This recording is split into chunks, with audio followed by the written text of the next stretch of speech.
Japan will continue its recently reimposed strict border controls that banned most foreign entrants until more information is known about the Omicron variant of the coronavirus, Japanese Prime Minister Fumio Kishida said on Tuesday. Kishida said he will step up quarantine requirements for those who had close contact with an Omicron patient to a 14-day isolation at a government-designated facility instead of the current stay-home requirement. He was speaking at a news conference marking the end of the current parliamentary session that approved a record 36 trillion yen, or around $317 billion extra budget to fund COVID-19 measures and revive the pandemic-hit economy.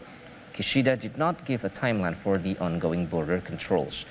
After a brief easing of the controls, Japan reinstated some of the world's toughest border controls amid the global upsurge in the Omicron variant.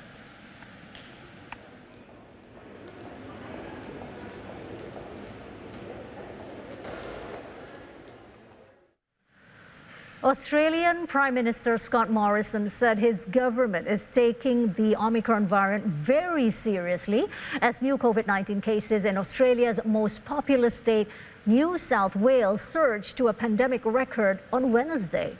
Speaking to reporters, Prime Minister Morrison urged Australians to stay calm leading up to the Christmas period and ruled out returning to lockdowns. Previously, Morrison had met with state leaders in Canberra to discuss preventive measures following the increase in the number of COVID-19 cases. As of Wednesday, New South Wales registered 3,763 new cases, up 700 from Tuesday. The number of people in hospitals in the state also climbed to 302 from 284 the day before, and at least 40 people were now in intensive care.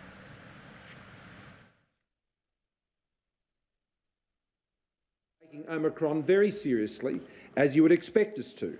But at the same time, we are confident that we'll be able to continue to ensure we can face down the most recent challenge, but it does require us to make a number of responses that we've been working through today.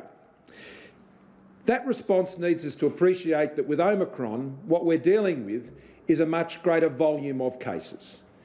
The cases themselves don't necessarily present the challenge. As we've always said, what really matters is how many people are experiencing serious illness and how many people are having to draw on the considerable resources of ICUs and our hospitals.